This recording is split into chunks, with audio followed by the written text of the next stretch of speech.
Hello everyone, my name is Max and it's a great pleasure to present to you today some of the results we have obtained in the research group of Francesca Fellaino here at the University of Innsbruck during the past 5 years or so, which also formed the basis for my thesis titled Supersolidity in Dipolar Quantum Gases in and out of Equilibrium.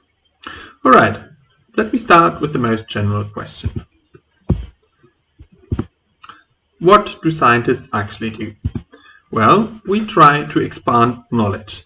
And if we imagine knowledge a bit like this, so sharing a border with speculation, then here at this interface you already see some busy PhD students working hard to expand it.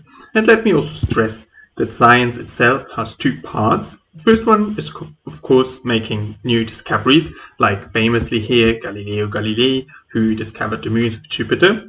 But there's also the development of new tools for future discoveries. So just like here, the telescope that Galileo had to build himself before he could observe these new celestial bodies.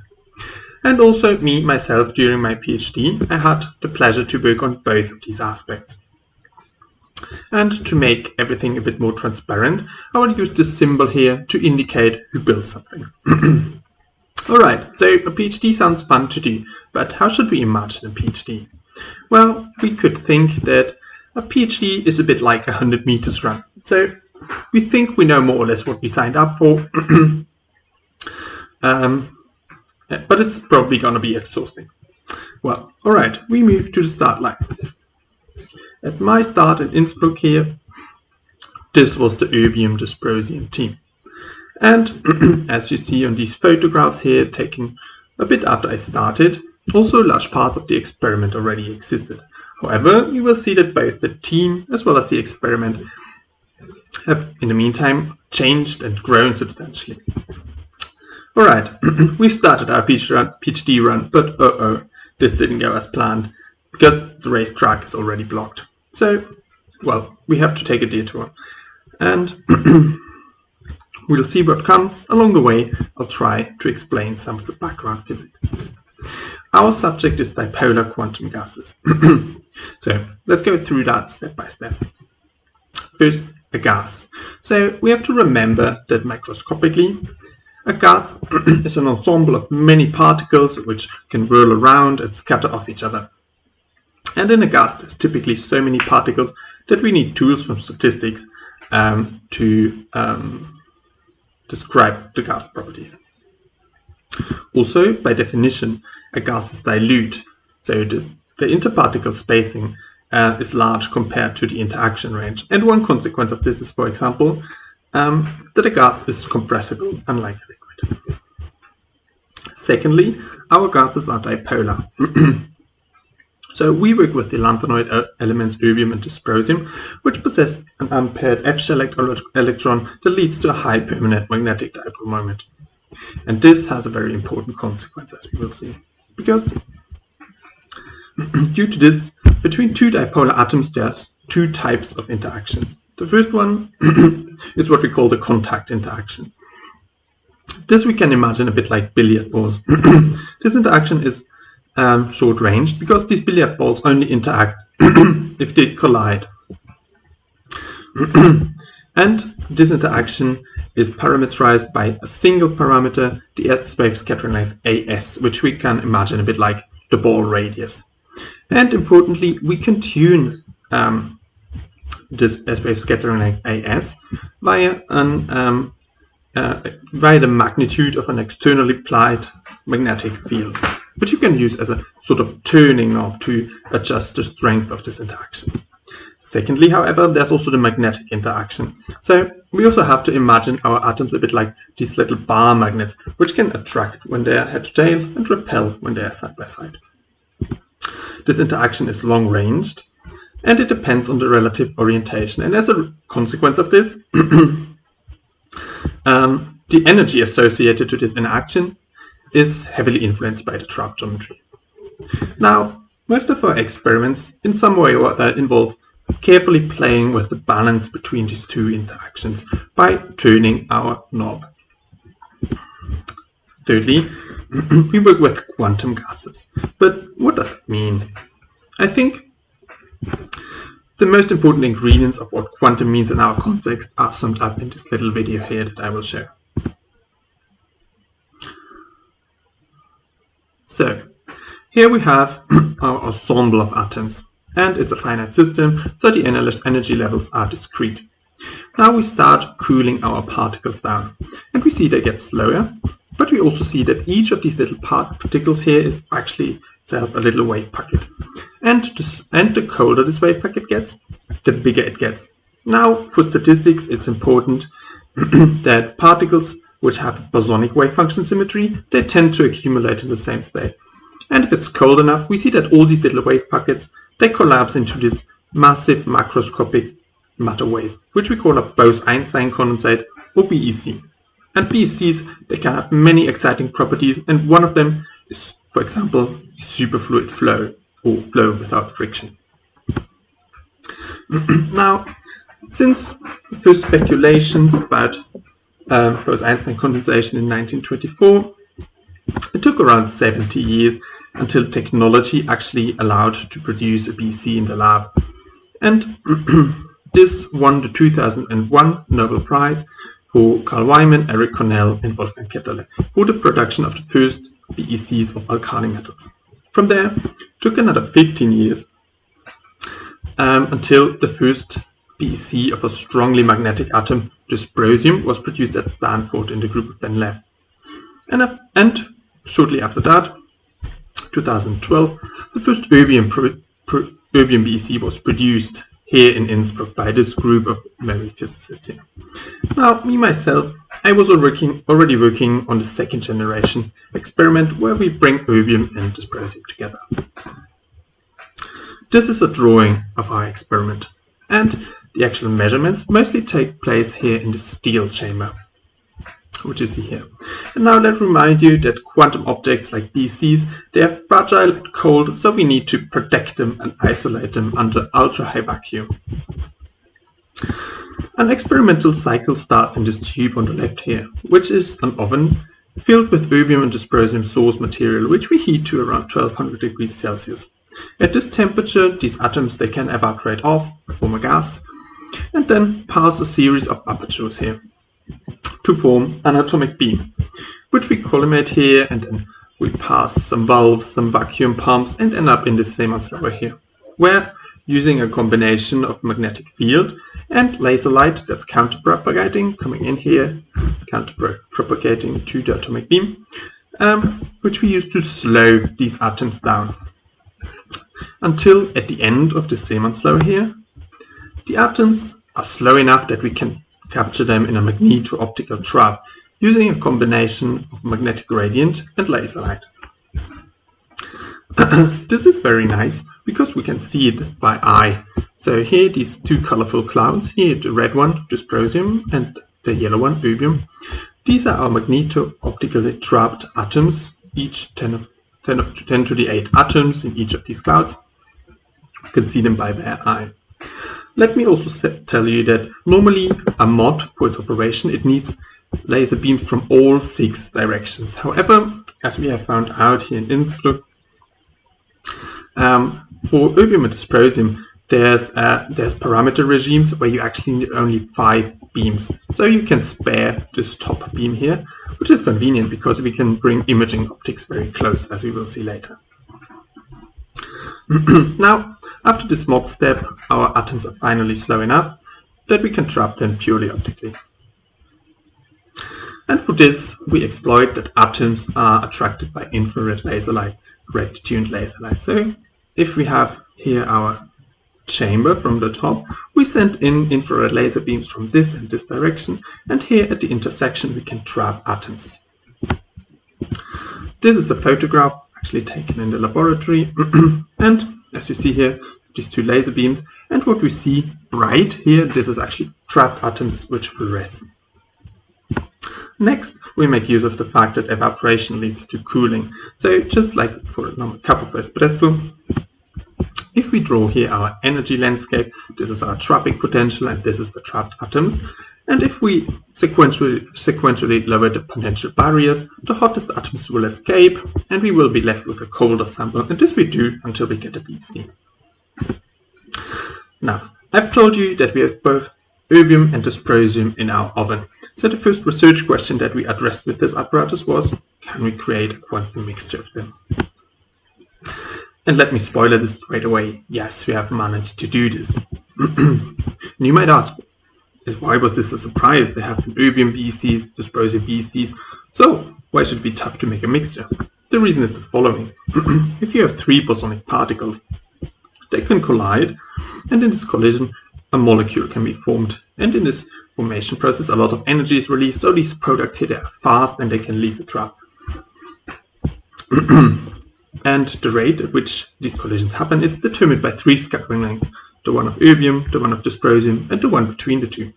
However, we have only one knob that we can turn, the external magnetic field. So it's not so trivial to find a sweet spot where this actually works nicely. However, we found that we can produce 5 different double BECs, so different isotope combinations.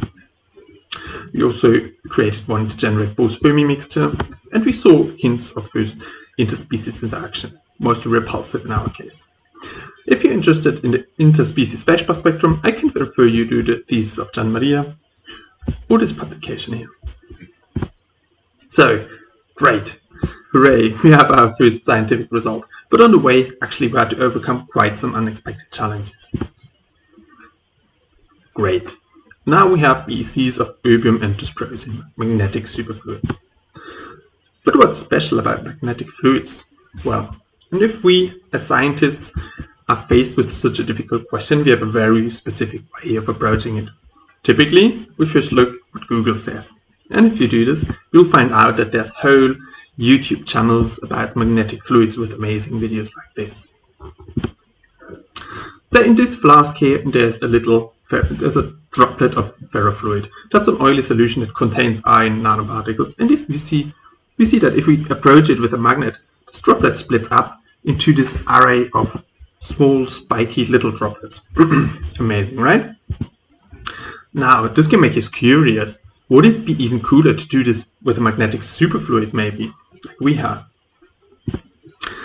And I can tell you, yes, this would actually be a bit more exotic, because if we were able to create a state of matter that at the same time has superfluid flow, like liquid helium or one of our BECs, and spatial periodicity, like a crystal, we fulfill the 2 criteria for so-called supersolid. And a supersolid has been a very mysterious object. There has been intense theoretic debate going on already since the 1960s, whether it exists or not and what properties it would have. And these early works, they started rather from a crystal perspective, asking, this is why Tony Leggett in 1970 asked, can a solid be superfluid? However, we rather start from the opposite direction. We start with a superfluid and ask whether it can turn solid. And for this we need 2 ingredients. The first one is crystallization. So this ferrofluid here normally is dominated by surface tension, which wants to minimize the surface area.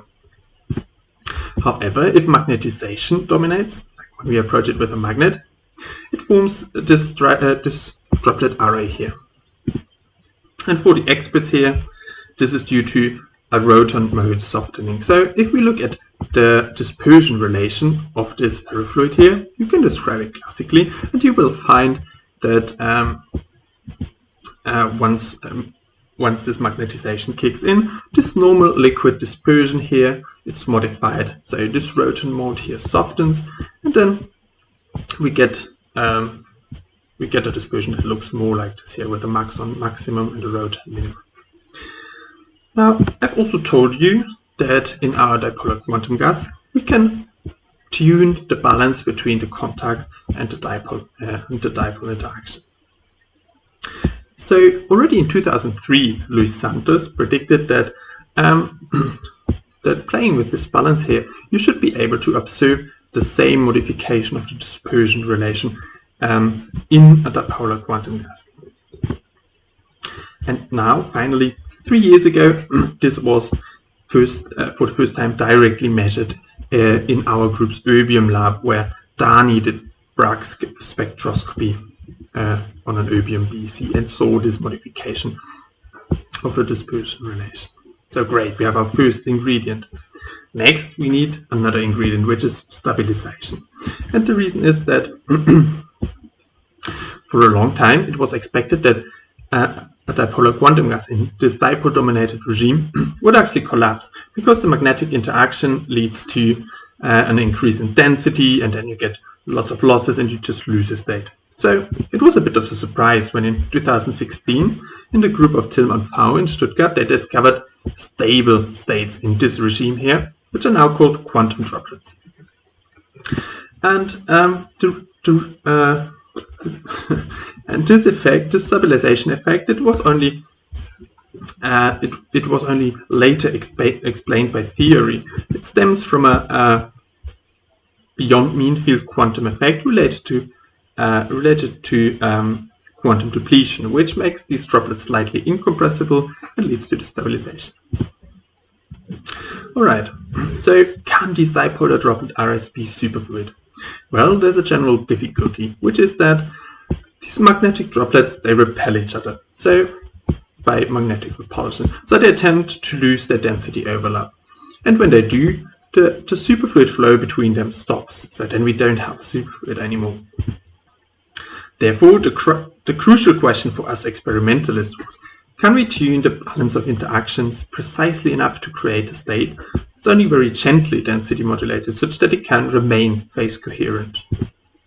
And this is not so easy, because it sets very strict requirements for several of our experimental parameters, in particular the density, the total number of atoms, the temperature, and the S-wave scattering.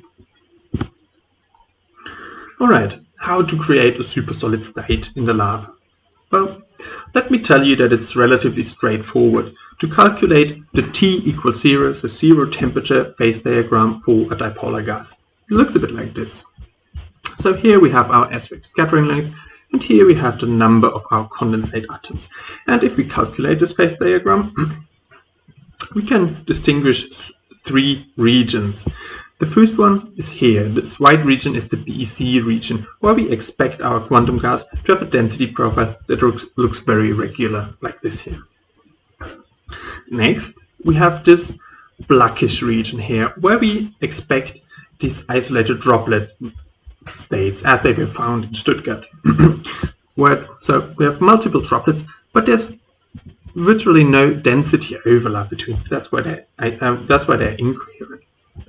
However, here in the crossover regime, this gray area, here we have a modulated state that has a sufficient density overlap between the individual droplets. This is where we expect to find a supersolid state. Now, in the experiment, the idea is to produce a BEC, and then we turn our knob here and we change the scattering length and move into this regime, this gray area where we expect a supersolid state. However, let me stress again that this is a very narrow parameter regime, so it's actually not so easy to get there in the experiment. Next, we need a way how to probe density modulation and phase coherence in the laboratory. And our standard absorption imaging, it works only for expanded clouds after time of flight. If we do this with a BEC, we switch off the trap, we let it fall, expand during time of flight. First time, we might get a density profile that looks like this. So this regular shape here. We can do it a second time, and in fact we can do it a lot of times. We will find it always looks like some sort of parabola. If on the other hand we do this starting from this isolated droplet state here, let them fall, expand, interfere during time of flight, the first shot might look like this. So we see we have multiple peaks in this interference profile, and this is the smoking gun that we have started from a modulated state. We can do it a second time and it will look a bit different, but still multiple peaks. Now if we do it many times, we see that this modulation, it kind of washes out in the average. This is because this state here was incoherent. So in contrast, if we do this starting from a supersolid state, we let them fall, expand, interfere, and we can do it many times. However, we see that this average, even in the average here, this modulation persists, and this is the smoking gun for coherence that we want to see. Now, let me go straight to the main figure of this project. where here in this time of flight image of a dysprosium quantum gas, we see this side peak here in the average time of flight image. So this is our smoking gun for coherence. We found that in both erbium-166 and dysprosium-164, we can produce this modulated coherent state by ramping our S-wave scattering rate. Additionally, we found that our dysprosium-164 supersolid states live very long, a factor of 10 longer than the erbium states, and also a factor of 10 longer than dysprosium supersolids that were found around the same time in other groups, in the one of Giovanni Modugno, Pisa, and in the one of Tilman Pfau, Stuttgart, which were working with the 162 isotope. Now, this long lifetime, it's very advantageous in the experiment because it actually allows you to manipulate and to experiment with your state. This is why also in subsequent projects we work mainly with this 164 dysprosium isotope. Additionally, we found that as an alternative to this ramping of the S-wave scattering length, we can produce our dysprosium 164 supersolid states through direct evaporative cooling. And this is also a very important result, but because it shows you that these dysprosium supersolids, they can exist quite close to the ground state, and the modulation is not a mere product of heavy excitation of the system, as some speculated in these early days. So hooray, we've come a bit further, and here's our second publication. However, the path was really twisted and we had to solve a lot of problems on the way. In TRAP, these droplet arrays, they are dense and small, and that's both a challenge for imaging. That's why so far we have only looked at expanded interference patterns. However, we might want to see them in real life. So is this possible? Well, in principle it is. But first we have to build a new imaging system. And here you see a drawing of the imaging system that I developed and built for this experiment. Up here there's a lot of mechanics that allow to move and align the objective, which is sitting down here. And this objective we developed together with an optics company. It consists of 4 custom lenses of large diameter, allowing us to image with a large working distance of around 50 millimeters, a large NA of 0.45 reasonably, and giving us in total then a resolution of around 700 nanometers. This objective, if you remember, this is our chamber where we produce the mod and the BC. This objective sits on top and it gives us the view from top. Now, this vertical imaging system, it allowed us to see these droplets in real life for the first time. Here, inside our dipole trap, this is a dysprosium 164 supersolid state, and this image we took using Faraday phase contrast imaging. And as we see, we can probe the modulation in trap. Now, if we switch off the trap and these droplets fall, expand, interfere during time of flight, we get time of flight absorption images just like this one, with this modulated density profile as I've described before, and it's stable over many repetitions, so showing us that this is a coherent state. Next, we're going to use this vertical imaging system to inspect a bit more closely how this cooling into the supersolid state that we had discovered actually proceeds. So, I've told you that all other supersolid experiments, dipolar atoms, they use this ramp of the S-wave scattering to access this gray supersolid area here. However, we saw that we can also evaporate into it from a thermal cloud. And if we want to visualize this trajectory in phase diagram, we have to add a third axis, the temperature axis. Now, this is the trajectory that we kind of follow during this evaporation process. I've also told you that the t=0 plane in this diagram is relatively straightforward to calculate what to expect from using theory. However, what's much tougher to tackle theoretically is what happens at finite temperature. However, along this trajectory, we can probe it with the experiment. So up here, we have still a thermal sampler, which has no density modulation and no phase coherence. At this later point down here, we have a supersolid state, which has density modulation and phase coherence. So one of the open questions from theory was, which of these are these two symmetries broken at the same time simultaneously, or is one broken first and the other one comes later, and which is which? So what we found in this project was that first, starting from a thermal state, we first form an incoherent droplet array, which has a rather large phase variance across this droplet array. Only later these droplets then phase lock, and we get a supersolid state, which has a rather narrow phase distribution across the array. Concerning the size of these droplet arrays, we find that the extent grows as the number of condensate atoms to the power of 1/5, which is just as a BSC does in the Thomas Fermi regime. We also found that along this cooling trajectory, higher temperatures coincide with higher degree of modulation. And for this, there's several likely candidates, including a thermal population of the Roton mode and also a temperature modification of our dispersion relation. So hooray, we got a bit further and our next paper is out.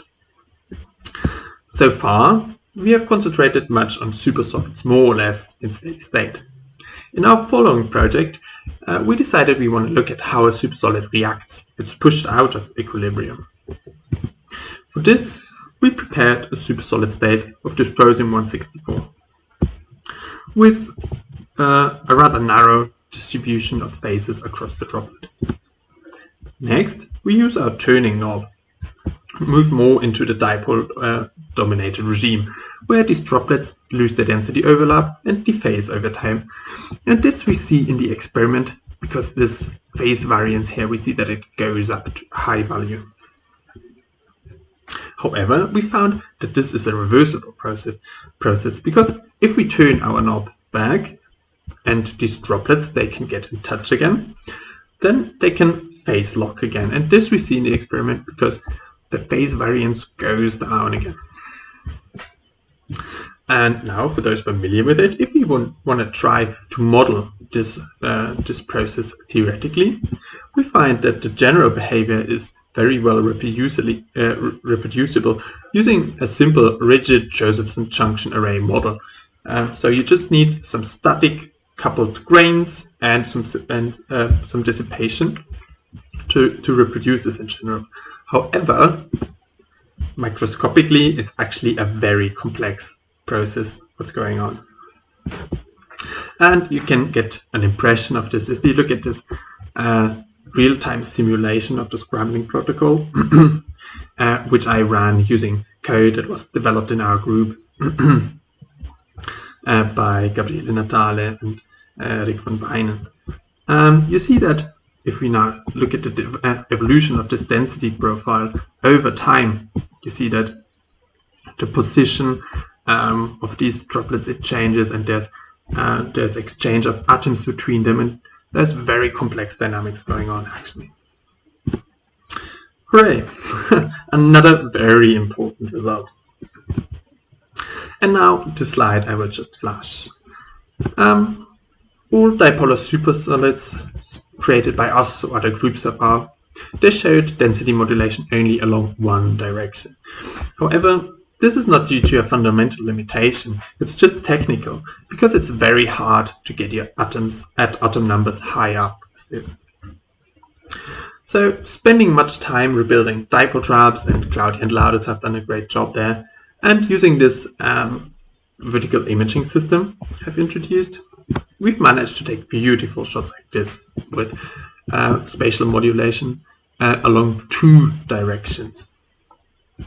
And using this time of flight method, releasing them, averaging over many trials, we get stable states that look like this. So we know that these are actually coherent states, the first 2D dipolar supersolids.